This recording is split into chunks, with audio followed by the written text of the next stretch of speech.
Alhamdulillahi Rabbil Alamin. Iyyaka na'budu wa iyyaka nasta'in ihdinas siratal mustaqim siratal ladzina an'amta 'alaihim ghairil maghdubi 'alaihim waladdallin. Amin. Assalamualaikum warahmatullahi wabarakatuh. Alhamdulillahi Rabbil Alamin. Allahumma salli wa sallim ala Sayyidina Muhammadin wa ala alihi wa sahbihi ajma'in, amma ba'du. Subhanak la ilma lana illa ma 'allamtana innaka antal alimul hakim. Rabbi israh li sadri wa yassir li amri wahlul 'uqdatam min lisani yafqahu qawli wasadid lisani wahdi qalbi bihaqqi sayyidina Muhammadin sallallahu alaihi wa alihi wasallam. Ya man huwa fi uluwihi kain, ya man huwa fi fi'li hamid, ya man huwa fi majdi matin. Allahumma akrimna binuril fahmi wa akhrizna min zulumatil wahmi warzuqna fahman nabiyyin wa hifdzal mursalin wa ilhama malaikatil muqarrabin. Rabbana zidna ilman wa fahma wa aqla ya akramul akramin bihaqqi sayyidina Muhammadin khatamil anbiya'i wal mursalin ya rahmanir rahim. Wa sallallahu ala sayyidina Muhammadin wa ala alihi wa sahbihi wa barik wa sallam walhamdulillahi rabbil alamin. Qala al-musannif rahimahullah wa radiyallahu ta'ala anhu wa arda wa nafa'ana bihi wa bi ulumihi wa amadana bi asrarihi wa a'adana min barakatihi fid darain. Radiyallahu ankum. Faslun ila an qala wa ruwina fihi an Abi Darda radhiyallahu anhu 'an Nabi sallallahu alaihi wasallam qala man qala fi kulli yawmin hina yusbihu wa hina yumsi hasbiyallahu la ilaha illa huwa alaihi tawakkaltu wa huwa rabbul arsyil azim sab'a marratin kafahu Allahu ta'ala ma ahammah min amri dunya wal akhirah. Alhamdulillah, puji syukur kehadirat Allah, salawat salam senantiasa tercurahkan kepada junjungan mulia Nabi tercinta Nabi Yuna Muhammad sallallahu alaihi wa alihi wasallam beserta seluruh keluarga beliau, sahabat beliau dan umat beliau yang senantiasa melaksanakan ajaran beliau hingga akhir masa nanti. Yang sama-sama kami muliakan seluruh imam Masjid Al-Munawwar, wabil khusus orang tua kita Ustaz Saleh Sakola mata'anallahu ta'ala bituli hayati wa umrih wa nafa'ana bihi wa bi ulumihi fitarain. Kalau Ustaz Aswin, Ustaz Jamal mata'anallahu ta'ala bituli hayatihim wa umrihim. Wal Habib Alwi Albar mata'anallahu ta'ala bituli hayatihi wa umrihi wa nafa'ani bihi fitarain. Dan seluruh hadirin hadirat yang insyaallah dirahmati Allah subhanahu wa ta'ala. Melanjutkan pembahasan diriwayatkan kepada kami dari sahabat bernama Abi Darda dari Nabi sallallahu alaihi wasallam. Beliau bersabda, siapa yang membaca di setiap harinya di waktu pagi dan di waktu sore, hasbiyallahu la ilaha illa huwa, ya, hasbiyallahu la ilaha illa huwa alaihi tawakkaltu wa huwa rabbul arsyil azim sab'a marrat, dibaca sebanyak 7 kali, maka Allah Ta'ala akan mencukupkan apa yang ia inginkan dari perkara dunia dan akhirat. Nah, ini dibaca di waktu pagi dan di waktu sore. Di waktu pagi ada doa khusus yang Nabi sallallahu alaihi wasallam beliau doakan untuk umatnya. Maka waktu pagi ini berlangsung setiap harinya, terutama sebelum fajar. Dalam kitab Al-Minah As-Saniyah ditulis oleh Syekh Abdul Wahab Sya'rani, ulama Mesir, seorang sufi, kelahiran tahun 898 Hijriah, wafat 973 Hijriah. Dalam kitab beliau itu ada riwayat Nabi mendoakan secara khusus, Allahumma barik li ummati fi bukuriha. Ya Allah, berkahilah umatku di waktu paginya. Kata beliau, Syekh Abdul Wahab Sya'rani, doa ini diijabah oleh Allah dan berlangsung keberkahan itu sepanjang masa. Yang penting kita makmurkan waktu dengan ibadah di waktu pagi tersebut. Jangan sampai kita tidur di waktu-waktu tersebut, baik sebelum fajar maupun sesudah sholat subuh. Itu doa khusus Rasul SAW. Di dalam kitab I'anatut Talibin, ditulis oleh Said Abu Bakar Syato, di situ disebutkan man shallahuma bi alam lam yusibhu fi dzalikal yaum alam, yang artinya siapa yang sholat 2 rakaat sebelum subuh, ya, qobliyah. Jadi ulama khilaf, ya. Ada yang mengatakan 2 rakaat fajar itu berbeda dengan qobliyah, berbeda dengan qobliyah subuh. Rakaatul fajri khairun minad dunya wa ma fiha. 2 rakaat sebelum fajar lebih baik daripada dunia dan seisi dunia. Ulama hilaf, ada yang mengatakan ini sholat independen, bukan qobliyah subuh. Tapi ada sebagian juga para ulama mengatakan enggak, sholat rakaatul fajri itu ya sholat qobliyah subuh, sama. Itu. Nah, saya cenderung ke pendapat ulama yang mengatakan itu qobliyah. Dan saya menghormati pendapat yang mengatakan itu 2 rakaat fajar yang berbeda. Yang namanya juga khilaf ulama. Yang penting kan sholat. Yang penting kita amalkan. Dalam riwayat dikatakan rakaat pertama baca Fatihah, kemudian dibaca surat Al-Kafirun. Rakaat kedua baca Fatihah, kemudian baca surat Al-Ikhlas. Ini riwayat pertama, ya. Riwayat kedua ada cukup panjang, ya. Doa yang pernah bukan doa, ayat yang dibaca itu, ya. Kemudian yang riwayat ketiga, riwayat kedua pernah saya sampaikan di beberapa kajian. Yang ketiga ini rakaat pertama baca Fatihah, kemudian baca surat Alam Nashrah Laka Sadrak. Rakaat kedua surat Fatihah, kemudian membaca Alam Tara Kaifa Fa'ala Rabbuka bi Ashabil Fil sampai selesai. Itu ada riwayat mengatakan man shallahuma bi alam, siapa yang sholat 2 rakaat sebelum fajar dengan alam, maksudnya Alam Nashrah dan Alam Tara Kaifa, lam yusibhu fi dzalikal yaum alam, maka dia tidak akan tertimpa rasa sakit di hari tersebut. Alam itu bahasa Arab artinya sakit, ya, alam. Kemudian di waktu pagi kita gunakan waktu tersebut selain sholat, banyaklah kita berdoa, karena itu waktu mustajab, ya. Di dalam kitab Ayyuhal Walad ditulis oleh Imam Ghazali yang lahir 450 wafat 505 Hijriah, thalathatu aswatin yuhibbuha Allah, sautud dik wa sautul ladzi yaqra'ul Qur'an wa sautul mustaghfirina bil ashar. 3 suara yang Allah cinta. Suara ayam yang pertama.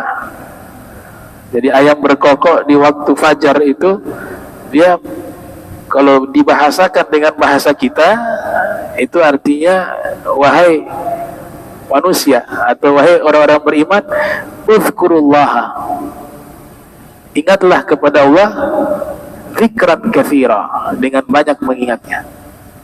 Riwayat kedua, ayam berkokok di waktu fajar itu dia menyeru, wahai orang-orang yang tidur, bangunlah kalian untuk mengingat Allah, untuk melaksanakan sholat subuh.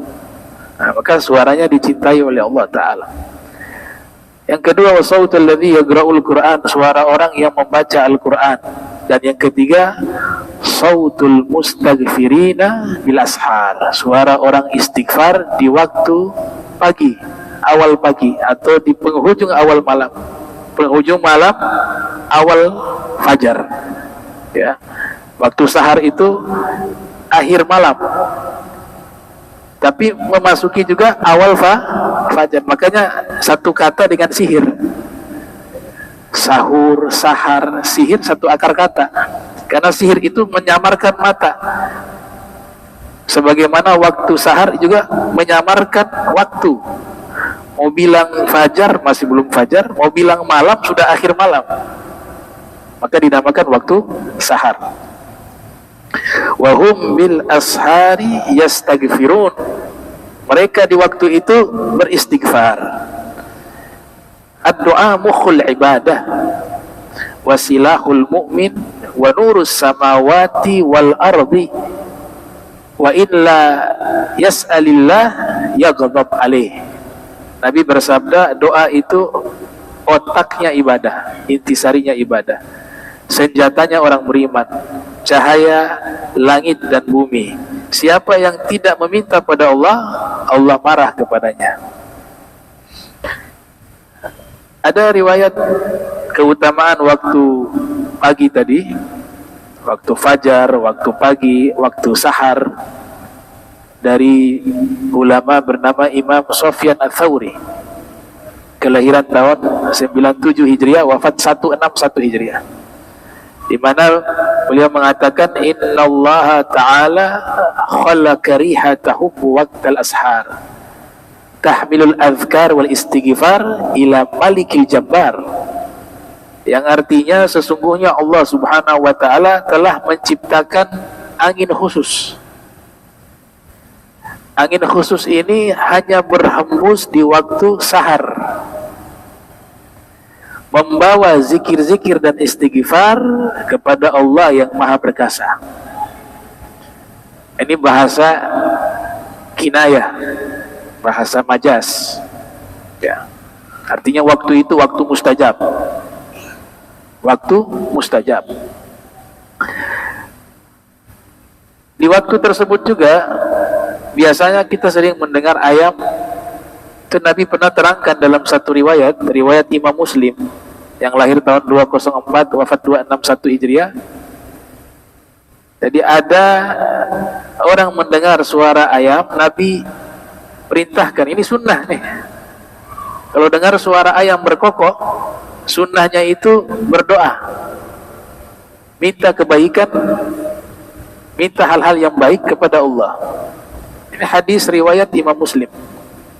Idza sami'tum siyahadika fas'alullah min fadlihi fa innaha ra'at malaka. Rasul bersabda sallallahu alaihi wasallam, apabila kalian mendengar suara ayam berkokok, maka mintalah kepada Allah karunia-Nya. Karena sesungguhnya pada waktu itu ayam tersebut melihat malaikat. Jadi kalau ayam berkokok itu dia lihat malaikat. Nah, ini ilmunya Nabi, nggak bisa dideteksi dengan ilmu manusia biasa. Kita punya ilmu ini terbatas, hanya di alam dunia ini. Ada orang diberikan kelebihan tapi tidak sampai mencakup semua alam, ya. Alam jabarut, alam malakut, alam muluk, alam lahut, alam nasut.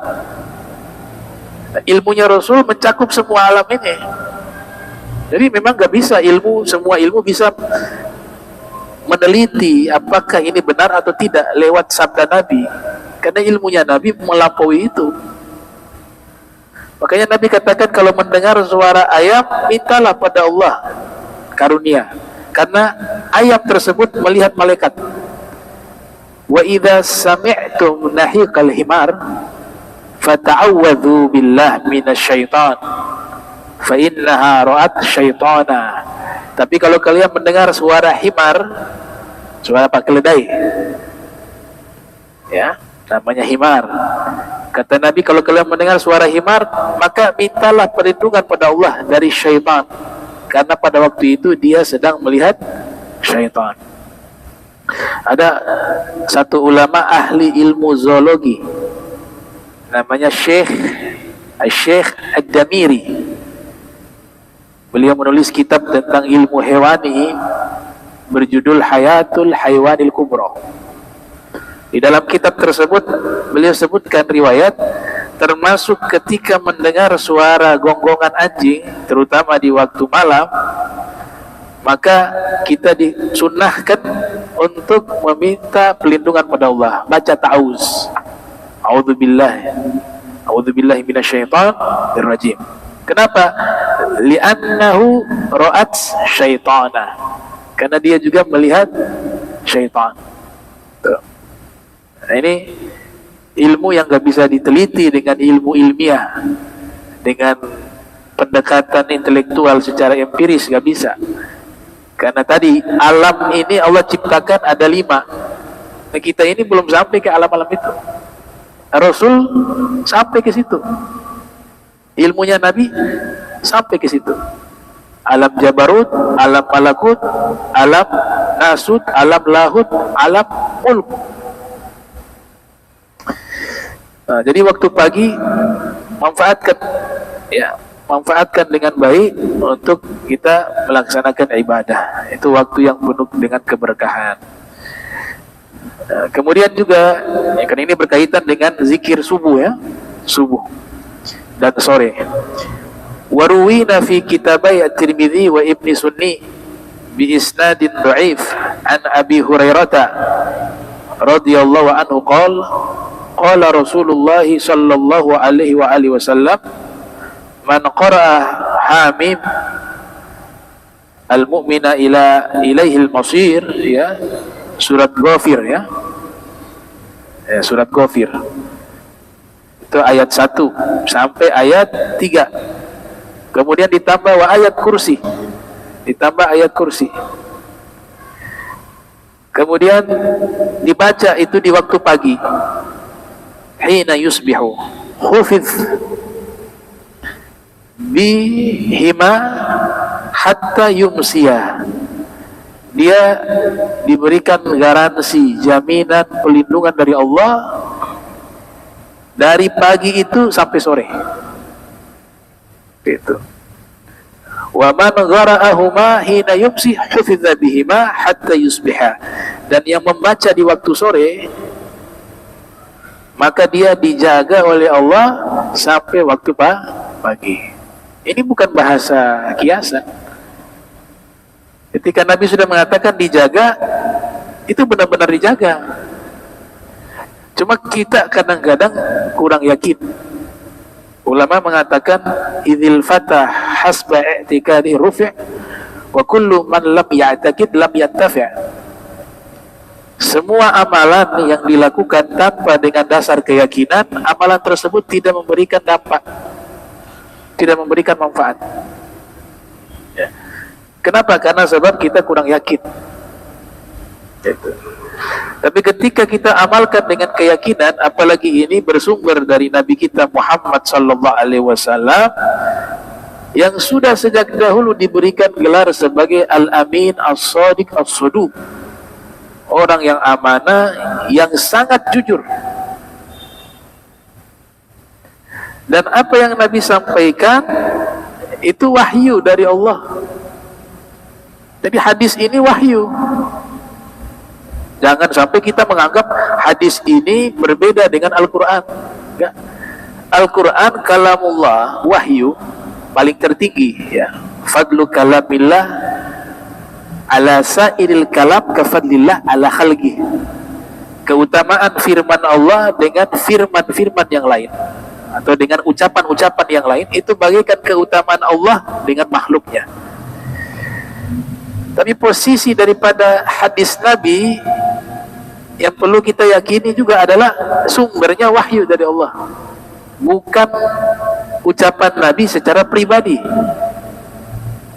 Nabi pernah menyatakan, ala inni utitu al-Qur'ana wa mithlahu ma'ahu. Ketahuilah sesungguhnya saya diberikan Al-Quran, kata Nabi, dan diberikan yang semisal dengan Al-Quran. Itu apa? Hadis Rasul SAW. Nabi gandengkan kata Al-Quran dengan yang semisal bersama Al-Quran. Kata bersama itu artinya satu sumber, wahyu. Jadi hadis Nabi juga wahyu. Nabi katakan demikian, kalian baca dijaga oleh Allah, ya, hufiz dijaga. Nah, begitu juga para ulama-ulama terdahulu, mereka itu bisa menjadi orang yang dalam tanda kutip ya disebut sebagai orang yang keramat. Itu karena intinya keyakinannya kuat kepada Allah, al-yakinnya. Jadi kadang-kadang mereka gak perlu baca doa panjang lebar, hanya baca basmalah, basmalahnya keramat. Nah, kita baca sampai 10 lembar gak ada athar. Selain karena memang kita masih banyak kekurangan dari dosa-dosa kita, juga faktor keyakinan kita yang lemah. Itu. Dulu di Seoul ada ulama Al-Habib Ali bin Muhammad Al-Habsyi yang diadakan haulnya di Solo beberapa hari kemarin. Ada satu orang tamu datang kepada Habib Ali. Dia katakan, wahai Habib, engkau ni seorang wali, tapi kok kaya raya, rumah di mana-mana, tanah banyak, melimpah. Biasanya orang-orang wali itu kan hidup sederhana. Apa kata Habib Ali? Saya gak mau kaya, tapi kekayaan yang memaksa saya untuk kaya. Saya dipaksa untuk kaya. Dunia itu yang mendatangi saya, bukan saya mengejar-ngejar dunia. Makanya saya anggap ini sebagai amanah. Harta yang berlimpah ini sebagai amanah, dan itu beliau buktikan. Ketika ada masa paceklik 3 hari, beliau menjamu satu kota Seoul, dikasih makan. Entah berapa ratus ribu orang waktu itu. Setiap tahunnya adakan maulid Nabi, itu satu kota Seoul dikasih makan. Dermawan. Karena beliau mengatakan, ya ini amanah. Saya gak meletakkan dunia di hati saya. Maka tamu tersebut waktu itu duduk bersama Habib Ali. Qadarullah ada tamu datang. Ini tamu dari Irak, bawa 5 dos kurma. Kurma Irak itu adalah min ahsani tumur, ya, kurma yang kualitasnya paling baik, itu paling bagus, kurma Irak, mahal. Tamu ini datang, assalamualaikum ya Habib. Waalaikumsalam. Kata, min aina ji'tum, dari mana kamu datang? Kata, ana min Irak, dari Irak. Ini ada yang titip kurma Irak 5 dus buat antum ya Habib. Kata Habib, sudah taruh di situ. Habis itu orang ini pamit pulang. Nah, tadi yang mengatakan Habib ini wali kok kaya raya, masih ada di situ. Kata Habib Ali, ini 5 dus, kamu ambil saja nih, jual di pasar. Punya anak? Iya Habib, anak punya anak 3 perempuan, belum nikah. Sudah, ini kamu jual di pasar. Ini sekarang nih keluar, kamu ambil sudah di semua nih, 5 nih. 5 dus ini kamu ambil, kamu jual, nanti dapat keuntungan itu buat uang nikah anakmu. Oh benar Habib, ini bercanda? Enggak, benar, saya kasih semua. Habib belum sempat lihat lagi itu kurma. Ini benar kurma Habib, buka dulu, kamu lihat gak apa-apa. Dibuka, oh iya kurma Irak, kualitas terbaik. Diambillah ini. Makasih banyak Bib. Ya, udah pergi ke pasar, buka lapak. Baru buka lapak, gak lama datang orang kaya lewat satu. Dia lihat, kurma bagus ini. Dia bilang, kamu dapat dari mana nih kurma? Nah, zaman itu kan sulit transportasi, jadi kurma itu juga langka. Untuk masuk ke Hadramaut itu susah. Kata dia, oh sohib saya kasih. Dia gak sebut Habib Ali. Padahal kalau sebut Habib Ali, orang sekota Seun itu kenal. Sohib saya kasih.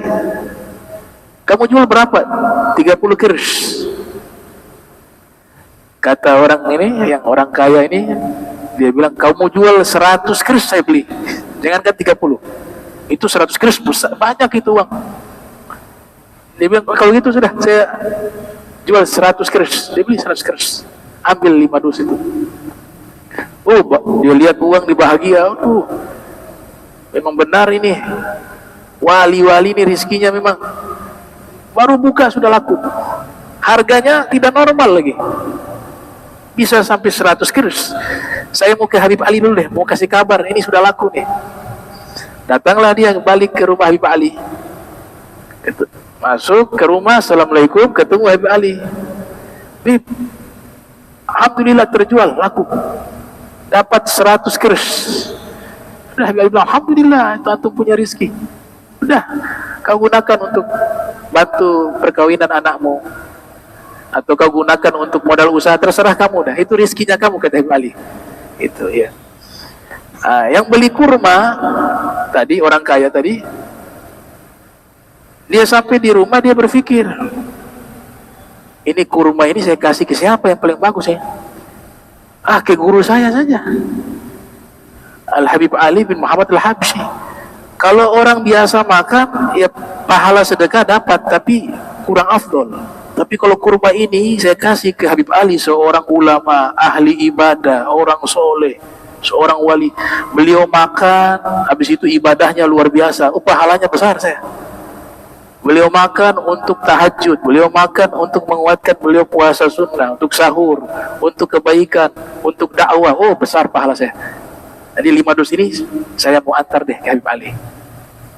Suruh tuh anak buahnya antar, bawa, beliau ikut juga. Yang jual kurma ini disuguhin teh. Jangan dulu pulang, minum teh dulu, kata Habib Ali. Baik, Bib. Senang dia dapat 100 kirsh. Minum. Masuk nih orang kaya tersebut dengan kurma tadi 5 dus. Waktu lihat orang yang minum teh itu kaget dia, yang beli tadi. Dia ada di sini.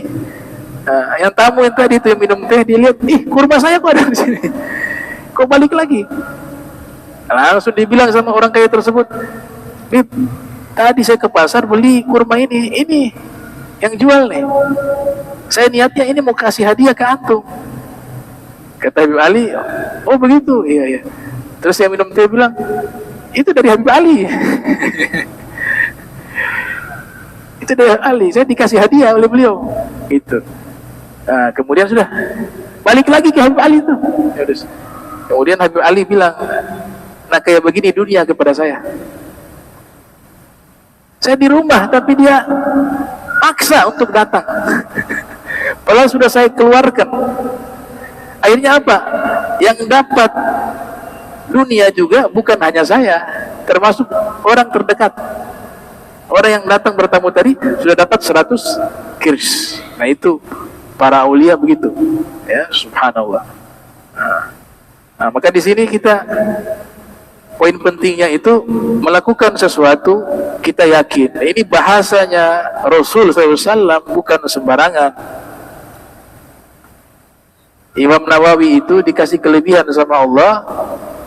Ya, Imam Nawawi, kitab-kitabnya itu yang beliau tulis, orang-orang tertentu bisa lihat tuh kitab bercahaya. Ada beberapa level para ulama itu tanpa mengetahui ini ucapannya siapa, tapi ketika dikatakan ini ucapan, dia tahu itu hadis Nabi Muhammad SAW. Ditanya, kok bisa tahu hadisnya Nabi? Karena ketika diucapkan, setiap lafaz itu mengeluarkan cahaya, dan setiap yang tertulis di kitab mengeluarkan cahaya. Itu kalau mencatat hadis-hadis Nabi Muhammad SAW. Itu ini luar biasa. Nah, di sini ada kisah Abi Darda, ya, dikatakan oleh Imam Nawawi, maka ini ya jumlah daripada hadis-hadis yang telah kami sebutkan ini cukup bagi kalian untuk mengamalkan. Semoga Allah memberikan taufik kepada kita semuanya Dan kita memohon kepada Allah yang Maha Agung agar diberikan taufik untuk bisa beramal, ya. Taufik itu artinya khalqu qudrah at-ta'ah. Apa sih taufik? Taufik beda dengan hidayah, ya. Taufik itu adalah Allah menciptakan kemampuan untuk melakukan ketaatan. Itu namanya taufik. Diriwayatkan di dalam kitab Ibnu Sunni dari Thalik bin Hubaib atau Habib, datang seorang laki-laki menemui Abi Darda. Abi Darda sahabat Rasul. Kemudian dia mengatakan, ya Aba Darda, qad ihtaraqa baituk. Wahai Aba Darda, rumahmu kebakaran. Rumahmu kebakaran. Apa kata Abu Darda? Saya terjemahkan langsung karena waktu. Gak mungkin rumah saya kebakaran. Coba lihat, yang punya keyakinan. Gak mungkin rumah saya kebakaran. Enggak, ini saya saksikan kebakaran rumahmu. Enggak kebakaran, kata Abu Darda. Karena kenapa? Saya yakin ada doa yang Nabi ajarkan pada saya dan kepada beberapa sahabat. Nabi mengajarkan doa tersebut, yang dimana doa itu dibaca di awal siang. Siapa yang baca di awal siang, maka tidak ada musibah menimpahnya. Siapa yang baca di waktu awal siang, tidak ada musibah yang menimpahnya hingga waktu sore. Dan siapa yang membaca doa ini di akhir siang, maka tidak ada musibah yang menimpanya hingga waktu subuh. Doanya sebagai berikut: Allahumma anta rabbi la ilaha illa anta, alaika tawakkaltu wa anta rabbul arsyil azim, masya Allahu kan wa ma lam yasha lam yakun, la hawla wa la quwwata illa billahil aliyil azim, a'lamu anna Allah ala kulli syai'in qadir wa anna Allah qad ahata bi kulli syai'in ilma, Allahumma inni a'udzu bika min syarri nafsi wa min syarri kulli dabbah anta akhidun bi nasiyatiha inna rabbi ala siratim mustaqim. Kata Abu Darda, doa ini saya sudah baca tadi, makanya saya yakin rumah saya tidak kebakar. Akhirnya apa? Orang itu mengajak, kalau gitu mari kita lihat, ya, ala sabil hikayah, ya, saya ringkas dengan jalan cerita bukan riwayat, ya, biar lebih ringkas waktu. Ayo kita lihat, kalau kamu gak percaya. Diajak Abu Darda ke rumahnya. Betul, ketika sampai di rumahnya Abu Darda, kebakaran. Kata pemuda itu kebakaran. Enggak. Nabi gak mungkin salah. Saya yakin. Saya sudah amalkan doa ini dan Nabi berikan jaminan bahwa siapa yang mengamalkan doa ini tidak akan terkena musibah, termasuk kebakaran. Ternyata apa yang terjadi, ikhwan muslimin? Mereka mendekati rumah tersebut, yang terbakar hanya di samping, rumah gak kebakar. Jadi rumah itu tidak tersentuh api sama sekali. Dia posisinya hanya di samping-samping. Bagaimana ya posisi rumah, kemudian ada api di samping-samping, begitu. Maka dari kejauhan seperti kita melihat kebakaran. Sampai akhirnya api itu padam, gak ada satupun yang terbakar dari rumah itu. Bisa demikian, as-saqi baqi, yang memberikan mukjizat semacam itu adalah Allah. Dan Allah sampai sekarang ada. Doa ini yang dibaca oleh Abi Darda di masa itu diajarkan oleh Nabi. Dan doa ini sampai sekarang masih ada. Tinggal bagaimana hati kita sebagaimana hati mereka ketika membacanya. Hidup ketaatan mereka sebagaimana kita juga mengikuti ketaatan mereka. Sabatu ala ghadabir rasuli wa sahbi wa tabi'in lahum fasal wa tatabbu'i wa madaw ala qasdi sabili ila al-ula godaman ala godamin biziddin auza'i. Bagaimana kita ikut langkah mereka, jalan mereka, kita akan bisa mendapatkan hasil yang sama insyaallah. Ya, mudah-mudahan Allah Ta'ala berikan kita keyakinan terhadap agama kita, ya, al-iman billah wa rasulihi, beriman pada Allah dan Rasulnya dan segala sesuatu yang dibawa oleh Rasul Muhammad sallallahu alaihi wasallam. Amin ya rabbal alamin. Allahumma jam'ana hadza jam'a marhuma wa tafarraqna min ba'dihi tafarruqan ma'suma wa la tajal minna wa la minna syakil mahruma. Rabbi faj'al mujtama'ana ghayatuhu husnul khitami wa atina ma qad sa'alna min atayakal jisami wa akrim arwaha minna biliga khairil anami wa abligil mukhtara anna min salatin wa salami wa lafu minkum wassalamu alaikum warahmatullahi wabarakatuh.